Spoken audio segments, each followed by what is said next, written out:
Saya seorang akhwat. Apakah ada amalan-amalan untuk memudahkan jodoh? Sebagai akhwat bolehkah menjemput bola? Ini akhwat apa pemain bola?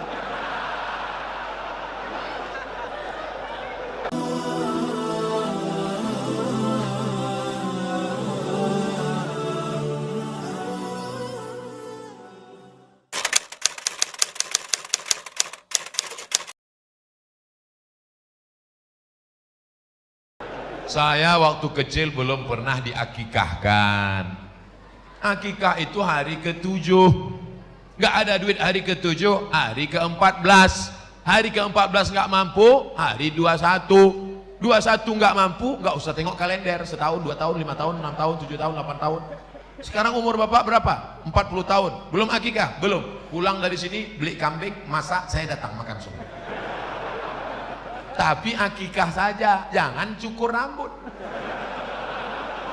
jangan ganti nama baru, jangan minta ayun pakai marhaban. Marhaba ayyanur, disangka yang diayun cucunya, bapaknya. Akikah saja silakan. Boleh akikah setelah dewasa, boleh. Baca buku 37 masalah populer ditulis oleh Abdul Somad LCMA. Apakah lebih utama mengakikahkan diri saya sendiri atau berkurban? Al-kurban lebih utama, karena akikahmu tanggung jawab bapakmu, bukan tanggung jawab dirimu. Dan hukum akikah itu sunat muakkad, tidak wajib. Duitmu berapa? 2,5 juta, kurban saja. Duitmu berapa? 5 juta, 2,5 juta untuk kurban, 2,5 juta untuk akikah. Jangan hitung-hitung sama Allah. Nanti Allah hitung-hitung juga sama ente. Jangan diskon-diskon sama Allah. Nanti didiskon Allah, napas ente setengah. Apa judul lagunya? Setengah napasku pergi. TBC, asma.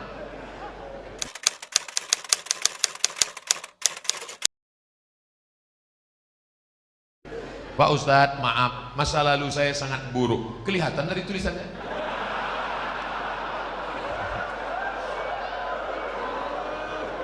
Sekarang saya lagi memperbaiki, Pak Ustadz. Bagus, tak ada orang yang tak pernah bersalah, saudaraku. Orang yang baik bukanlah orang yang tak pernah bersalah. Orang yang baik adalah orang yang pernah bersalah dan memperbaiki kesalahannya. Lagu Roma. Tapi terkadang masih kepikiran masa lalu dan membuat niat baik ngedown. Nah, bagaimana cara agar kita tidak berpikir ke masa lalu? Jangan terlampau melihat spion ke belakang sampai kau lupa ada harimau di depan. Jangan terlampau melihat masa lalu sampai kau lupa menatap masa depan. Kalau perlu kau buang spionnya, campakkan, nengok ke depan aja. Maka tatap masa depan, Allah mengampuni dosamu, kau bangkit bersemangat. Lalu kemudian Allah akan memberikan keridhaan. Jangan lupa berjamaah dengan jamaah Majelis Pengajian Bada LNG maupun LNG Bada. Jangan sendirian. Jangan pernah sendirian. Kenapa? Karena serigala hanya akan menerkam kambing yang sendirian, memisahkan diri dari jamaah. Kalau engkau berjamaah, insya Allah, maka jaga jamaah ini agar tetap istiqomah. Amin.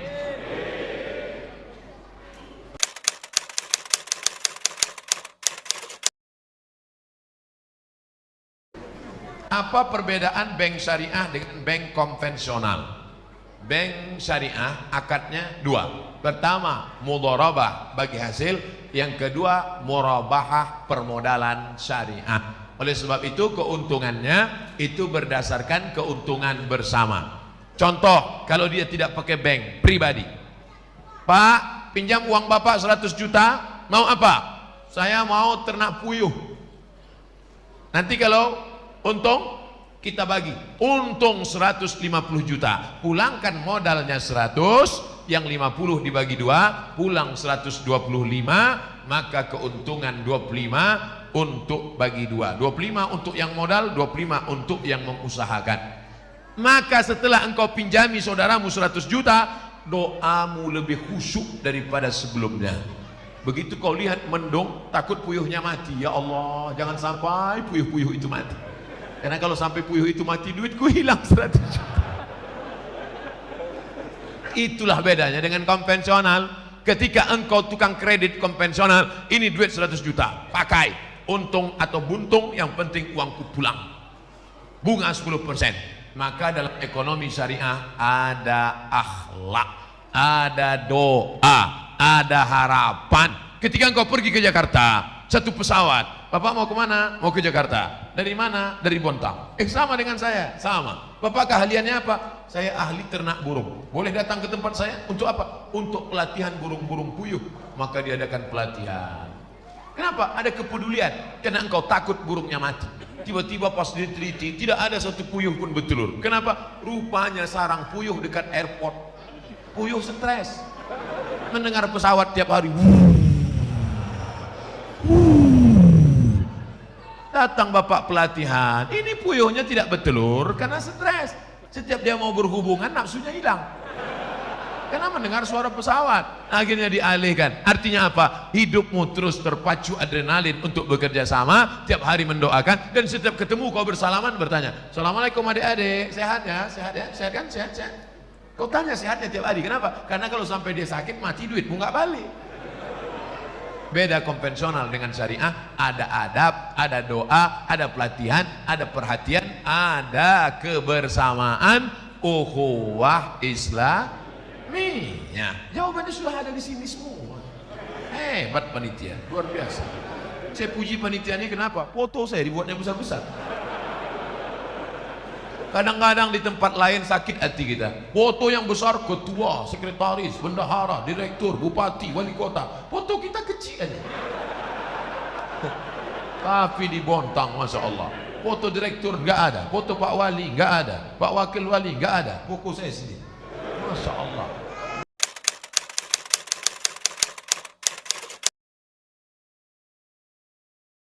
Apa saja bukti Islam adalah agama yang benar? Kenapa Allah membiarkan orang-orang membuat agama-agama yang lain? Kenapa enggak orang itu Allah hilangin aja? Hal apa yang dapat kita lakukan meningkatkan keimanan kita pada Allah Subhanahu wa taala? Kira-kira sulitkah bagi Allah meratakan orang yang tidak beragama dengan agama Allah? Innama amruhu iza arada syai'an ayakula lahu kun. Ada yang mati ditelan bumi, Qarun. Ada yang mati ditelan Laut Merah, Fir'aun. Ada yang mati karena nyamuk, Namrus. Namrus yang gagah perkasa, raja yang membakar Nabi Ibrahim, itu matinya cuma karena nyamuk, lupa pakai autan.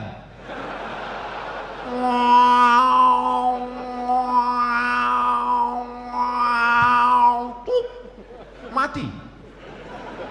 Bukan sulit bagi Allah untuk mematikan. Fir'aun yang gagah perkasa membangun piramid, matinya di mana? Matinya cuma tersedak di Laut Merah. Mati.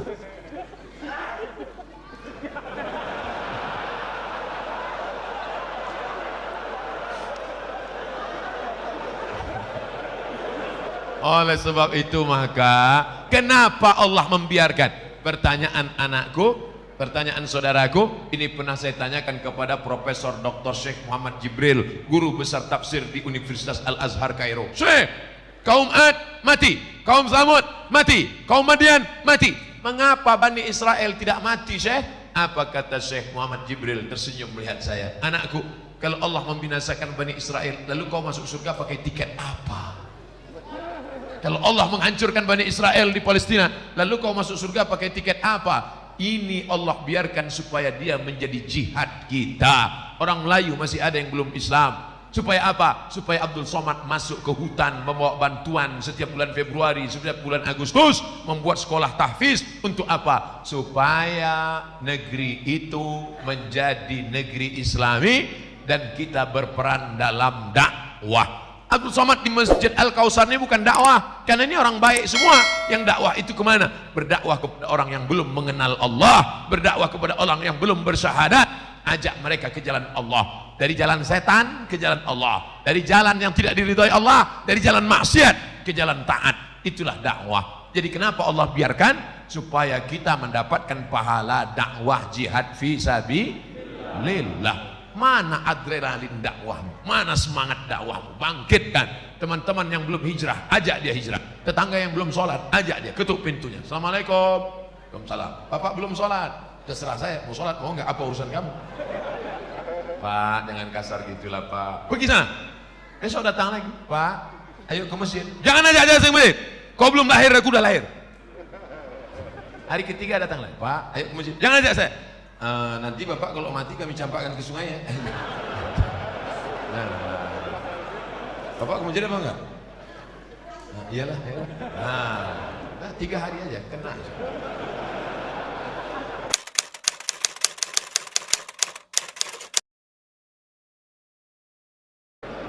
Saya seorang akhwat. Apakah ada amalan-amalan untuk memudahkan jodoh? Sebagai akhwat bolehkah menjemput bola? Ini akhwat apa pemain bola?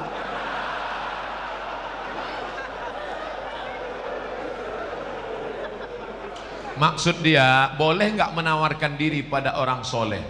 Saya tidak menjawab, saya cerita, bapak ibu jawab. Ketika Nabi sedang tausiah, tiba-tiba tegak seorang perempuan. Apa kata perempuan itu? Inni wahabtu laka nafsi, I give myself for you. Sekarang saya tanya, bolehkah menawarkan diri untuk orang soleh? Lihat cerdasnya jamaah. Kita cukup sebutkan dalil, dia sudah. Maka kata ulama, boleh menawarkan diri pada orang yang soleh dengan syarat dia tidak mengumbar itu kepada orang lain sehingga menyebabkan malu. Dalil kedua, istri Nabi Khadijah, dia pakai ekonomi syariah. Khadijah punya barang yang membawakan barang dagangan itu seorang pemuda ganteng bernama Muhammad sallallahu alaihi. Setiap barang dibawa laku keras. Akhirnya Khadijah nanya, ini yang selalu laku keras mana orangnya? Itu dia.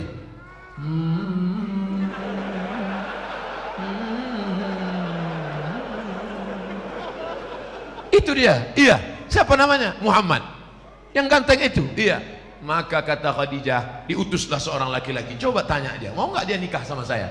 Ditanyalah, hai Muhammad sallallahu alaihi wasallam. Ya, itu tuan yang punya barang-barang kita selalu kita bawa, dia mau sama kamu. Itu dalil boleh perempuan menawarkan, tapi melalui wali. Wahai adikku akhwat, engkau punya wali 6. Ayah, datuk, kakek, abang, adik, abang ayah, adik ayah, pakcik. Maka kau sampaikan supaya dia ngomong ke sana. Nah, siapa dia orangnya? Itu Pak Ustaz, anak remaja masjid di Al-Kausar itu. Kasih tahu. Dek, ya. Mau datang ke rumah saya? Ada apa Pak? Datang bertamu, minum-minum aja sore. Datanglah. Nanti keluarlah ente bawa mani.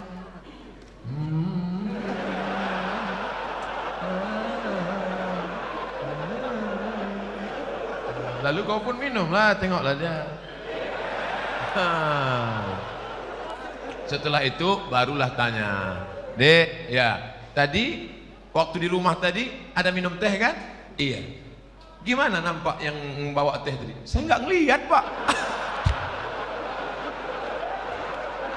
Kenapa tak kau tengok? Besok pagi bisa kau datang? Bisa Pak. Besok datang, tengok jelas-jelas ya. Aku ngundang kau tujuannya mau nengok keponakanku itu. Bodoh kali kau.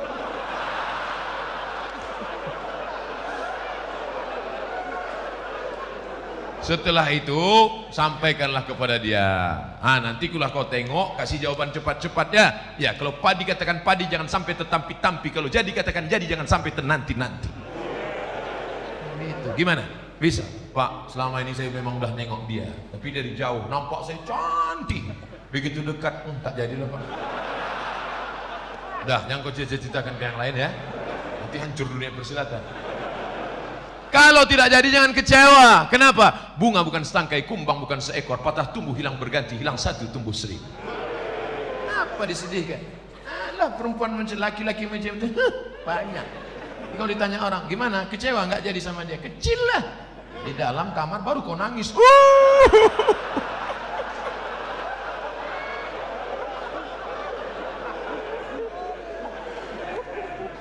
Ini sudah ditetapkan Allah. Ini takdir sudah tertulis di Lauhul Mahfuz bahwa teh kotak ini punya Abdul Somad, bahwa minuman ini punya Abdul Somad. Ini takdir. Aku tahu rezekiku punyaku dan tidak mungkin diambil orang. Betul? Ini punya Abdul Somad, satu pun tidak akan mengambil.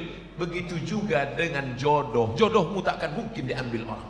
Tapi kau mesti ada ikhtiar dan usaha untuk membuka botolnya, mau masuk. Jangan cuma kau tengok aja, menganga lah.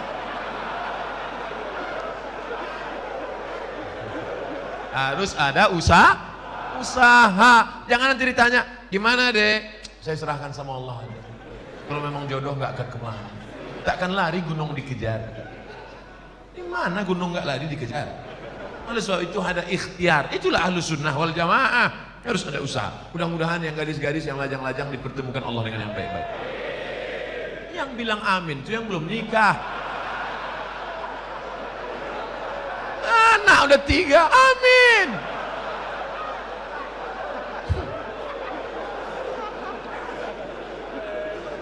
Nah, oleh sebab itu maka indah adik-adikku yang lajang, indah kalian nanti bercerita ke anak-anak. Papa, ya, papa ketemu mama dulu di mana? Waktu itu ada ustadz datang ke masjid LNG Bada atau Bada LNG,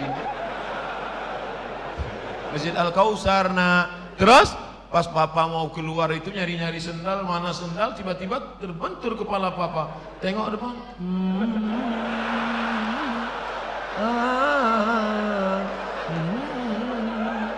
Nah, itulah mamamu. Indah. Sekarang banyak laki-laki tak bisa bercerita indah dengan anaknya. Papa, ya, gimana jumpa mama dulu? Salah sambung. Papa, ya, gimana jumpa mama dulu? Ditangkap hansip kami. Waktu itu kami sedang main-main di taman LNG Bada. Habis itu datang security, tangkap, bawa ke Papua, nikah langsung. Terus kok jadi kami? Ya lama-lama mak kau cantik juga tengok. Aduh.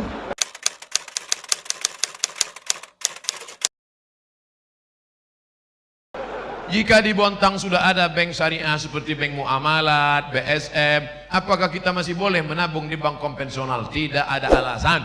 Besok pulang dari kantor atau pas jam, ambil cuti sebentar 1 jam, izin, ambil tarik, beralihlah ke bank Kaltim-Tara Syariah. Takbir. Ustadz dikasih berapa sama Bank Kaltim-Tara? Tidak pernah jumpa, tidak pernah ada tegur sapa. Tapi saya membawa spirit syariah kemana-mana pun, saya selalu sampaikan itu. Robahlah bank konvensional menjadi bank syariah. Hai bupati, hai wali kota, hai gubernur, amalmu kalau mau tidak putus setelah kematian. Robah bank Kaltim-Tara menjadi bank syariah. Takbir. Mengalir pahalanya Pak. Memangnya kau jadi bupati, wali kota, gubernur berapa lama? Paling lama 2 periode, itu pun kalau ada yang nyoblos. Paling lama 10 tahun, itu pun kalau tak ditangkap KPK. Habis itu pensiun, stroke, stres, mati. Apa yang kekal abadi? Tuh amalmu. Buatkan perda zakat, keluarkan orang dari konvensional, maka setelah kau mati macam tetesan embun di tengah gurun pasir yang panas. Dulu waktu kau punya jabatan disambut orang pakai baliho, disambut pakai umbul-umbul, dibukakan pintu. Sekarang menengok pun orang tak mau. Akhirnya kau depresi, stres, batuk, mati.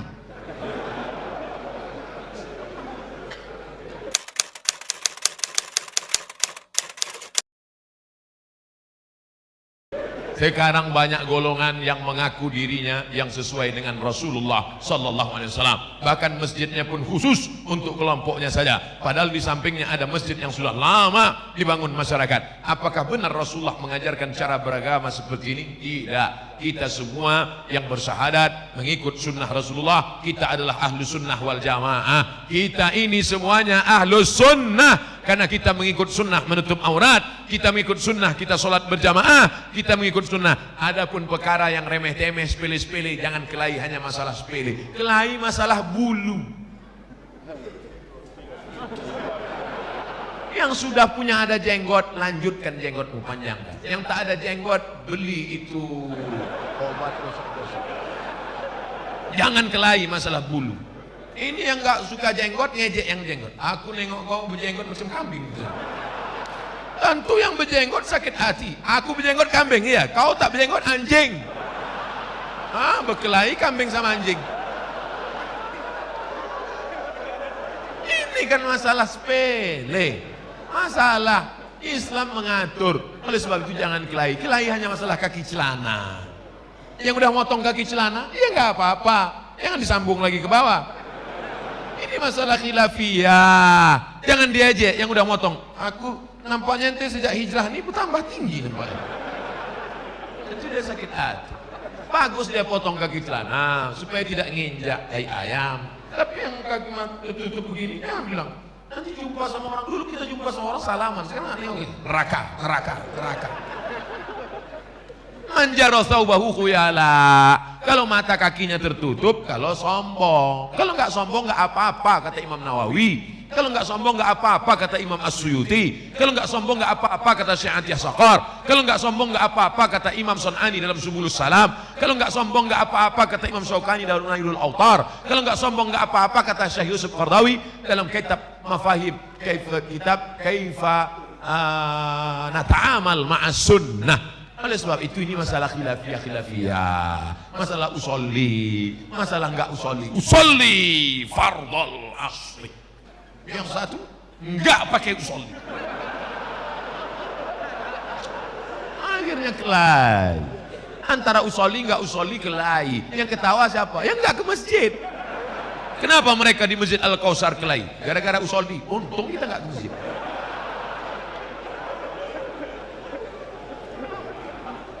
Mari kita jaga persatuan. Maka judulnya Masya Allah, Ukhuwah Islamiyah. Mau NU, mau Muhammadiyah, mau Al-Wasliyah, mau Perti, mau Persis, kita semua saudara. Asyhadu an la ilaha illallah wa asyhadu anna Muhammadan Rasulullah. Tapi kalau ada yang mengatakan ternyata setelah Nabi Muhammad itu ada Nabi lagi ke-26, itu bukan saudara kita, itu harus diajak masuk Islam lagi, ulang syahadat. Karena la nabiyya ba'dah, tak ada nabi sesudah Nabi Muhammad. Siapa nabinya? Ahmad. Ini dia. Ya'ti mim ba'dismuhu Ahmad. Ini nabi yang terakhir, Ahmad. Oh, jadi kalau namanya ada dalam Quran berarti dia nabi. Iya, berarti ada nabi yang ke-27. Siapa dia? Nasrullah. Ini dia. Iza ja'a ke-27. Berarti ada nabi yang ke-28. Ini yang terakhir. Ini ayatnya. Qul huwallahu ahad, Allahu. Ini dia. Nabi ke-28. Orang-orang yang nyeleneh ini jangan dilawan, kerjain aja. Ini nabi ke-28.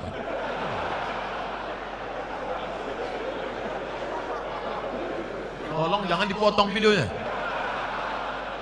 Nanti pengakuan Ustadz Somad dibontang, Nabi ke-28.